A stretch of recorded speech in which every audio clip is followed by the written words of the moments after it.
Hi, it's Xavier. Welcome to my bonsai retreat. It's the 23rd of August.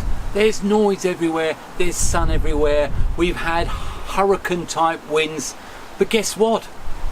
My double air layer on this Hornbeam is about to come off, and we're going to find out whether it's got roots. So if you're going to be interested to find out just how much success or not there has been in the retreat, well, keep on watching. It's going to be fun regardless.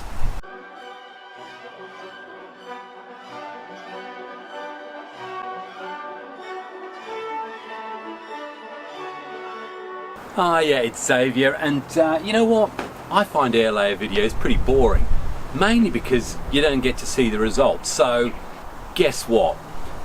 This is going to be all about why and how I put these Airlayers on this Yamadori, I say Yamadori, I dug it up back in 2019, Hornbeam. But for those of you who've not seen any Airlayers, or are just interested to know why I did this and why there's two Airlayers on there, let's take ourselves back to the 6th of June and have a bit of fun watching me manhandle this prime pre-bonsai specimen. So first question you ask, why am I airlayering it? Well, let's have a little look at this Hornbeam. It was dug up in 2018, put in a plastic container to get the roots developed and to start developing some branch work, and it's certainly done that, and it's thriving. I think I've said in a previous video about it's so important for you to think about the trees you select, whether it be digging them up or whether it be to airlayer. Because what you don't want to do is spend all this time working on it, and then when you look at what you've achieved, you think, not really worth the effort in the long run. Mom said the exact same thing. So let's have a look. We've got this thing here. It's got this very, very weird and bizarre structure here where it goes off into two trunks. Potentially we've got a line that goes there and then come back down. We could actually look at a literati. Unusual, but it's certainly a choice or an option. Nothing particularly remarkable about the trunk itself. It actually swells out further up here, which is another reason I'm thinking about the air layer. From this side, you look at this, very, very straight, and overall there's nothing that goes wow about this as an individual bonsai tree.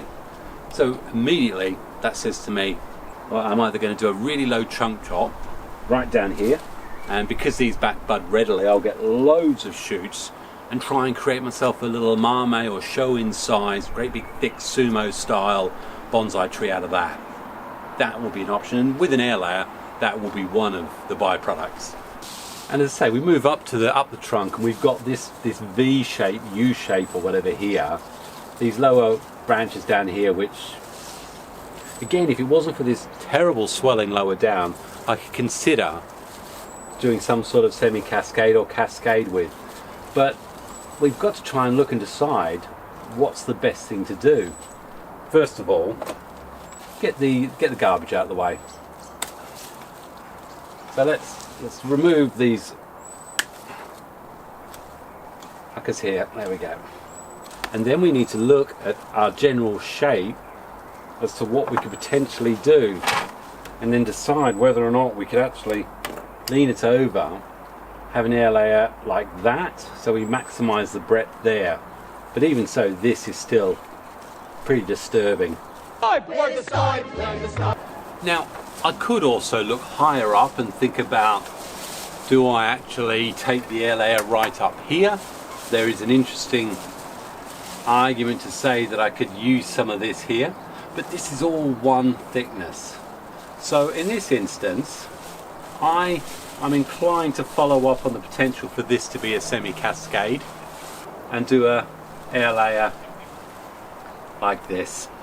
That won't work! So to do this, I need a few simple tools, and I'm sure most of you will be able to recite them along with me. So on the count of 3, let's together recite what's required to do a decent air layer. We could even do it to music. Maybe not. Now, in my younger days, I had dreams of becoming a doctor. Really, no. Good scalpel or very, very sharp paring knife. We'll be using that to cut around and create the actual layer section on the tree. Don't know why I'm pointing up there, because it's an absolute blank screen. In fact, it probably looks disgustingly terrible. Scissors, The scissors will be used to cut an appropriate sized plastic square out of this, and this is just recycled soil bag. Dusty rooting hormone powder, which I will apply with my little paintbrush all around the exposed cambium area of the cut bark, and some wire to secure the baggy top and bottom. And the only other thing we normally need, which I haven't got because the kids used yesterday on a pie, is some baking foil. Because after I've got that clear plastic poly around there, I then use the baking foil or the tin foil to basically reduce the mould or the algae build up on the inside of the clear plastic. I know, you're all shouting out there from the stalls, Zav, you've forgotten something, the most important ingredient. What's in the bucket, I hear you ask? What's in the bucket? Sphagnum moss, which has been soaking overnight. Nice and damp. Someone once asked, you know, how wet does it need to be? Certainly not dripping, but I will just squeeze it out. So you've got a nice pliable ball. You can feel it's wet, but it's certainly not dripping all over your trousers or whatever it is you're wearing. And normally you can hold it into a ball, and that is what we're going to wrap around the tree. Well, believe it or not, it's actually 24 hours later, and under the canopy of this hornbeam, I've realised that that wasn't really going to give me anything special. I kept looking back over the video that I did yesterday, and that's when I realised that long straight is just too straight. So whatever grows from here is just, it's not going to be the best. And if I'm going to go for this airlayer, let's really do it with a sense of getting something out of it. I'd rather fail than get something ordinary. So what I'm actually looking for is up here. And I think I mentioned it. I don't know if you can see up here, but there's an apex, and then there's a potential for a semi-cascade. So I'm actually going to put the air layer right here on an angle for a cascade. And then here we've actually got a clump, 1, 2, 3, 4, 5, coming from same point. I'm actually going to put the air layer probably somewhere like that. And see what we can do and see get an upright clump from it. So that's where my air layers are going to be. So we don't want stuff in the way where I want the air layer to be taken from.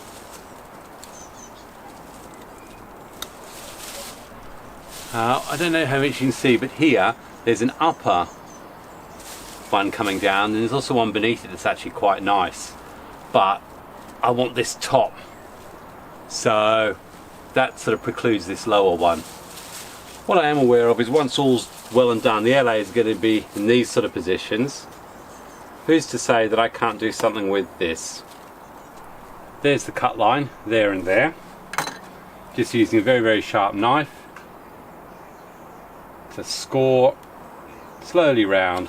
You want this top edge to be as clean as you possibly can.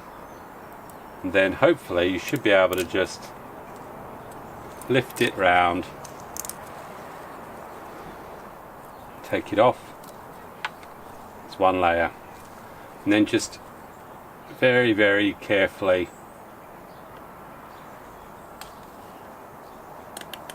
take the cambium off.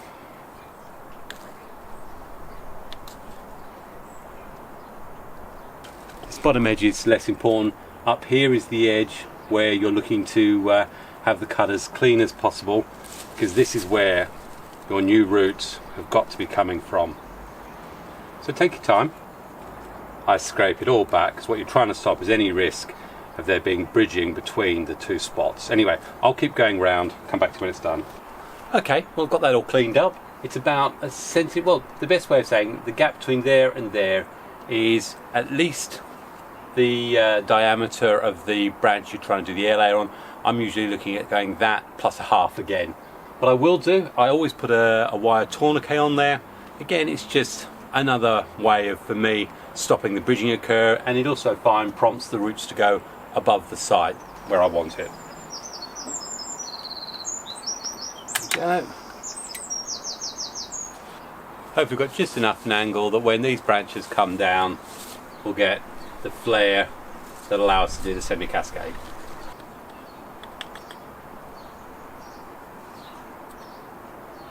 Give it a nice good coating. and everywhere else as well, table, the lot. Now again, it's a big point to say, but this stuff is technically carcinogenic, i.e. it can cause cancer because it does mutate cells. Becoming 185 pound fly. So even I these days being a little bit more careful. So either wear rubber gloves or certainly keep your little paws away from this. Oh, I've just cut my thing into a nice big baggie that I'll be able to wrap around there and put the sphagnum in. Don't be stingy with it.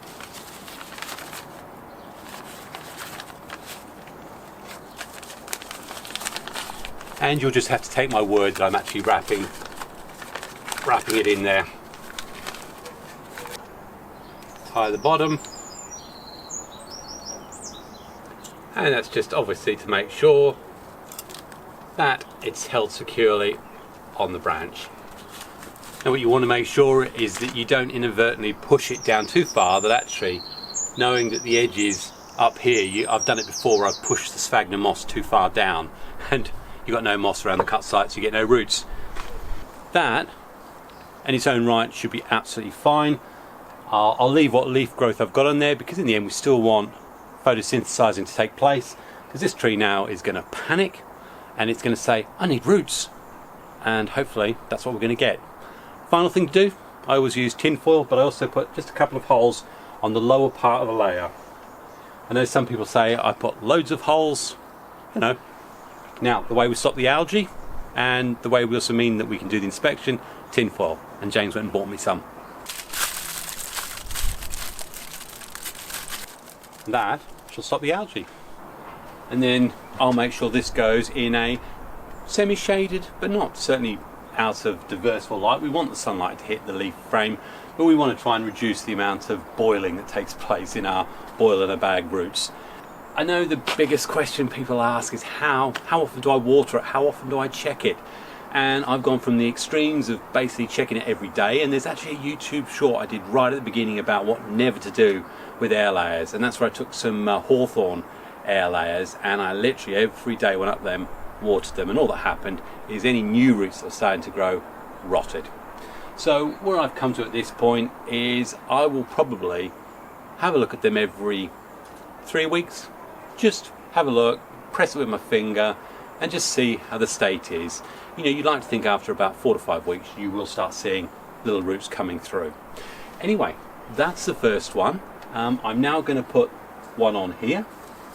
Okay, now with this one I'm actually going up quite high and close to this root base because I want to try and create the clump. Now what that does mean, and from experience, is that a lot of roots may actually come from a lot higher up. For that to happen, what I really want to do is make sure the sphagnum is right over this whole mess. So I'm going to put a lot, and I'm going to leave the top of the bag loosely closed. So you'll see what I mean when I get to the end of it. Okay, well I won't pretend this is particularly tidy.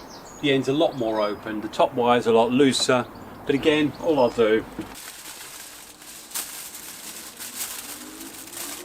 and again, the advantage you've got with tin foil is that you can fold it all in. So that is 2 layers applied to the hornbeam.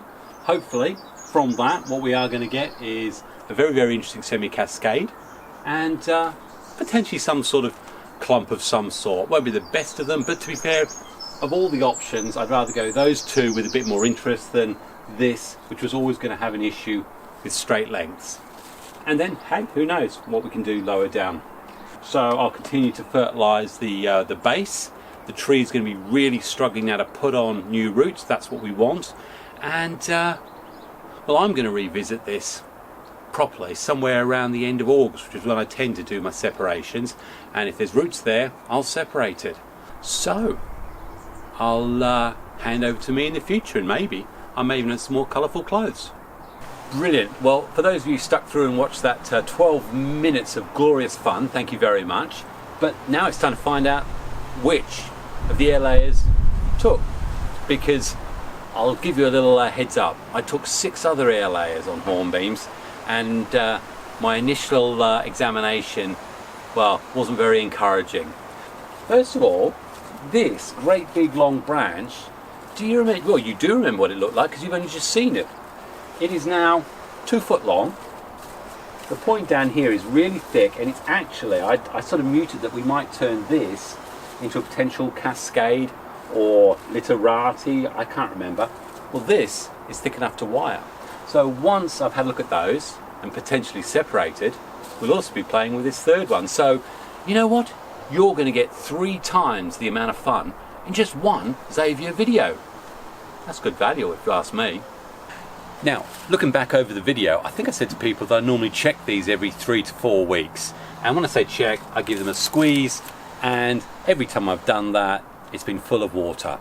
I'm a little bit worried that even though I didn't water it, it's actually maintained quite a high level of water in there, which will be a sign of rotted roots and failed air layer.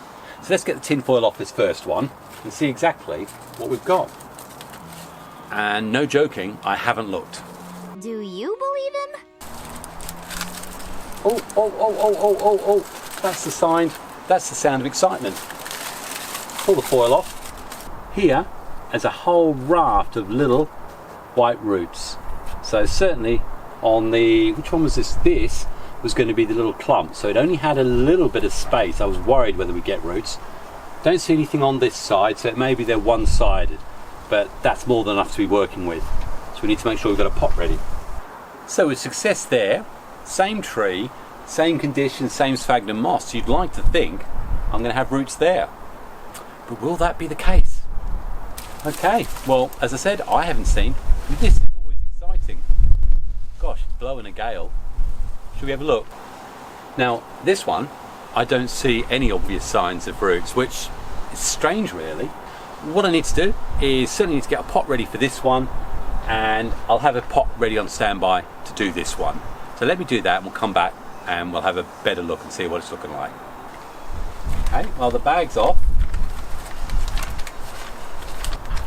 And I'll keep these, use them next year, because we know they're the right size. What I'm going to do is very, very carefully take the sphagnum away. These are nice white roots and they're quite strong. You look at these are very strong. What I don't want to do is inadvertently break any of them. What's nice is we've got them, looks like we've got a 360-degree coverage. And again, it's like all things, there's no hurry. You want to take your time. You do not want to be snapping off any of these roots. In fact, here's a perfect example. Base of that stump there, that little branch there, we've got that little fine feeder root. But here, coming out of the big hollow, coming out of the big end of the stump, there's 2 roots there as well, so there's quite a lot of root growth. So I will continue to gently tease away. We've got lots of fine feeder roots here, thicker ones there, there's lots to work on. Okay, so let's get fingers under there. The lowest roots we can find, and let's separate.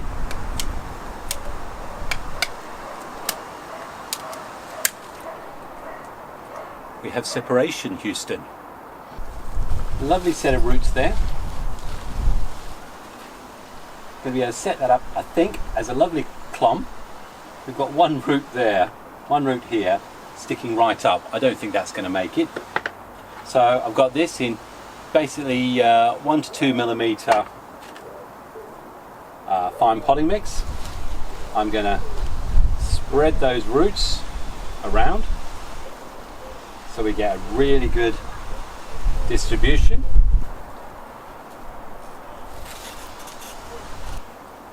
Let's move it over slightly, there we go. So all I need to do, I don't want to risk it moving about too much while those roots spread out and enjoy the pot. So in this case, I'm going to use the good old Orkney rocks to hold everything in place. And there is my my little clump, and this was the one I was less optimistic about, but I actually think this will be really, really nice. So this will get a good watering. In terms of pruning, take the load away just a wee bit.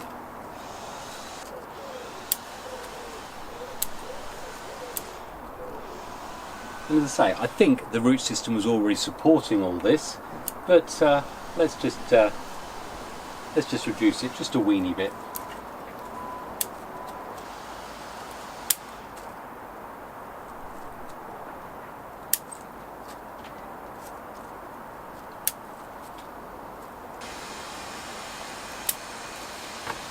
And here it is, all potted up. Very, very happy with this, to be perfectly honest. Not what I expected. Didn't expect anywhere near that amount of root growth. And actually, with this rock setting, probably suit it down to the ground. So that's the first of the air layers. Now, after the joy of that, we now actually have to do a little investigation, just see if we've got any sort of roots forming.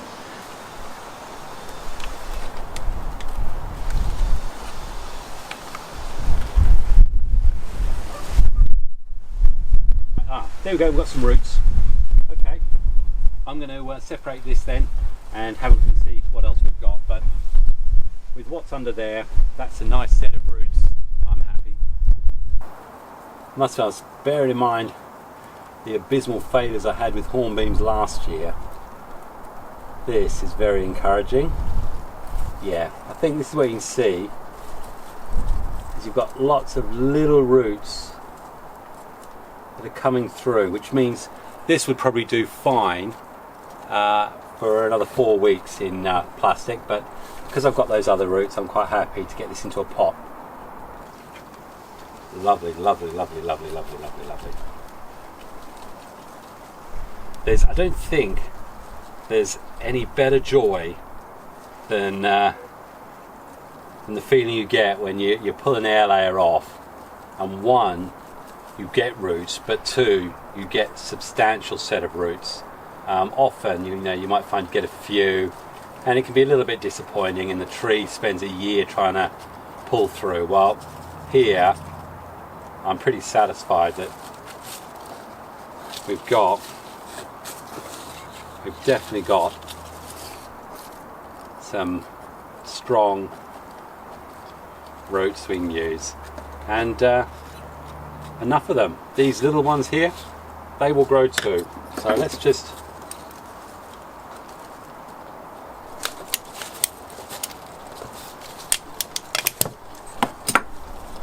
shorten that off, and I'm going to be putting it in that. So that's what we've got. Now, I did say to you that it's going to be, I'm trying to work out, I knew I definitely don't want this branch here. I have a nice root plane there, so I think I said I was going to get rid of this one. Quite like that one, but no, I know why. I wanted to get rid of this one. I know why.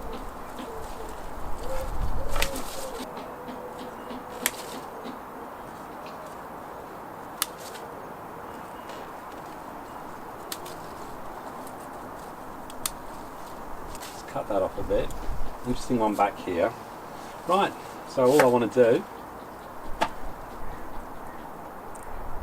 interesting, it may be that this doesn't become anything, that actually the tree develops from here. I'll clean this up. Don't know.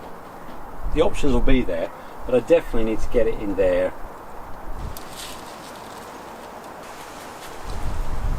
What I mustn't forget is that I'm actually trying to get it to semi-cascade, so I do need to get it down slightly so the root plane grows that way. Probably this is too long.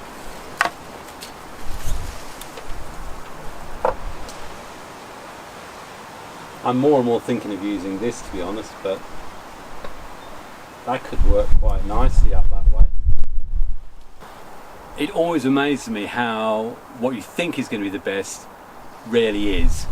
This one is not. After seeing where that clump was, this one is less than impressive. I think there will be an argument, well, a discussion, letting stuff grow up here and potentially removing this branch and having it grow up that way, remove this stump here. But either way, the second of the air layers off that tree is a big thumbs up. And again, this is going to feature, I think, in its own little playlist, because it's not just this we've got to consider. let's go and have a look and see what we're going to do with the main stump of the tree, shall we? Now, there's nothing interesting or exciting about this, but I've put a bit of wire. I mean, the root's going the wrong direction. All we're going to do is just put in a little bit of movement and try and bring it down. So let's try and do that, shall we? Okay, we'll put a little bit of movement in it, nothing special. Just take the top off there. Put a bit of wire on this top one, just to keep, I want to keep it going upwards. So, goodness, let me just have a bit of a play with that. Okay, well, this is what I've got. It's nothing really. Put some wire on there, put a bit of an insinuation of a downward slope. We've got that one going up. All I've done for the cut sites is I've just put on some cheapo petroleum jelly. I'm just looking for those not to dry out too far, and then they're going to get cleaned up next year. So I'm not going to waste any of the expensive cut putty or anything like that. The real unfortunate thing with this is that ultimately I reckon I'll end up cutting it right back here and growing from a stump. But I just thought I'd play with this because it's what I suggested earlier on in the video. It is a terrible, terrible trunk, but who knows, maybe something will grow from this and this little branch here that may actually have ended up being alright. Anyway, I hope you've enjoyed the way I've dealt with the air layer at the latter half of the year, so we actually get to see the success. And what is even better is that with this Hornbeam, started it June the 6th, we're now August the 23rd. I've got one very, very promising clump with lots of roots on it.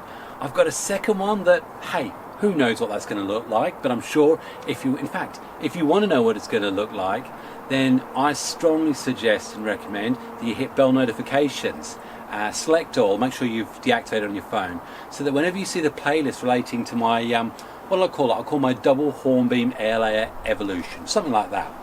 Any video that relates to these three trees will be in there. If you've liked it, please share, subscribe, and apart from that, bonsai is so much fun. If you're on the other side of the world, by the way, you'll be hitting airlayer season right about now. You'll be doing all those steps that I've just shown. So that's got to be a big thumbs up, surely.